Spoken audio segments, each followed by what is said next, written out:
Assalamualaikum warahmatullahi wabarakatuh. Perkenalkan, nama saya Hanif Ahmad Siburiat dari Universitas Islam Negeri Kiai Haji Ahmad Siddiq Jember, Fakultas Tarbiyah dan Ilmu Keguruan, Prodi Manajemen Pendidikan Islam. Nah, di video kali ini saya akan mempresentasikan hasil review jurnal saya pada saat UTS kemarin. Nah, di sini ada identitas jurnal, nama Hanif Ahmad Siburiat, yaitu saya sendiri sebagai preview jurnal ini, NIM 2321010-358, tanggal 15 Desember 2024. Penulis dari jurnal ini yaitu Dwi Harmita dan Heri Nur Ali. Terbit pada tahun 2023 dengan judul Implementasi Pengembangan dan Tujuan Kurikulum. Jurnal Multilingual, volume 3, nomor 1, halaman 114 sampai 119. Latar belakang jurnal ini adalah kurikulum sebagai suatu rancangan dalam pendidikan memiliki posisi yang strategis karena seluruh kegiatan pendidikan bermuara kepada kurikulum. Begitu pentingnya kurikulum sebagaimana sentral kegiatan pendidikan, maka di dalam penyusunannya memerlukan landasan atau fondasi yang kuat melalui pemikiran dan penelitian secara mendalam. Pada dasarnya, kurikulum merupakan suatu sistem yang terdiri dari beberapa komponen. Setiap komponen yang menyusun kurikulum saling berhubungan satu sama lain, sehingga dalam proses pengembangan kurikulum harus memperoleh perhatian yang sama besarnya atau sama porsinya. Komponen-komponen tersebut yaitu komponen tujuan, isi, metode, serta komponen evaluasi. Nah, selanjutnya ada landasan teori. Landasan teori jurnal ini menekankan pada aspek konsep dan implementasi dari pengembangan kurikulum dengan fokus pada bagaimana kurikulum direncanakan, dikembangkan, dan dilaksanakan dalam konteks pendidikan. Nah, yang selanjutnya ada metode dan instrumen. Metode yang digunakan oleh peneliti dalam jurnal ini yaitu library research. Apa library research itu? Library research merupakan penelitian pustaka yang dilakukan dengan menelaah sumber yang sifatnya tertulis. Instrumen yang digunakan oleh peneliti dalam jurnal ini adalah buku-buku sebagai sumber-sumber dari datanya.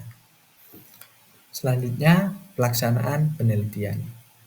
Dalam jurnal ini merupakan penelitian perpustakaan murni, dikarenakan peneliti tidak melakukan penelitian lapangan atau pengumpulan data primer. Seluruh pembahasan dan analisis didasarkan pada studi literatur yang ada terkait pengembangan kurikulum dan implementasi kurikulum. Subjek penelitian. Subjek penelitian dalam artikel ini dari data sekunder. Data sekunder yang dimaksud yaitu data yang diperoleh bukan dari buku induk, melainkan dari buku-buku yang memuat suatu data-data pendukung. Biasanya buku-buku ini hasil telaah dari buku-buku induk. Sumber sekunder yang digunakan dalam artikel ini berasal dari buku-buku yang membahas hal-hal yang berhubungan dengan proses pengembangan kurikulum. Yang selanjutnya, hasil penelitian. Peneliti ini mengungkapkan bahwa implementasi kurikulum merupakan aspek krusial dalam proses pendidikan yang memerlukan perencanaan dan pelaksanaan yang matang. Implementasi sendiri diartikan sebagai proses pelaksanaan dari strategi dan penetapan sumber daya yang mengarah pada tercapainya tujuan kegiatan yang telah direncanakan. Dalam konteks pendidikan, implementasi kurikulum harus memperhatikan 4 prinsip utama, sebagaimana yang dikemukakan oleh Hamalik, yaitu perolehan kesempatan yang sama, berpusat pada anak, pendekatan dan kemitraan, serta kesatuan dalam kebijakan dan keberagaman dalam pelaksanaan.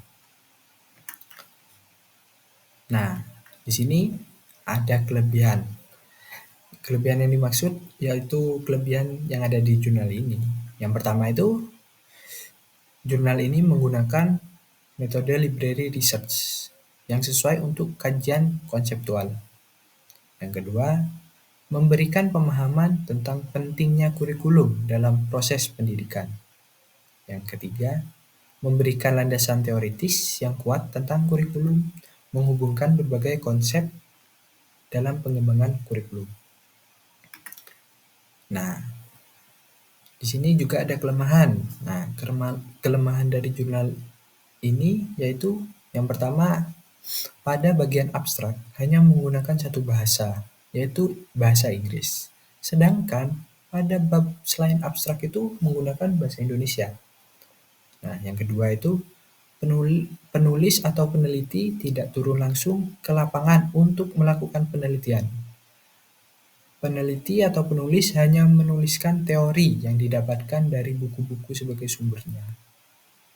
Nah, yang ketiga itu kurang mengaitkan dengan kondisi pendidikan terkini.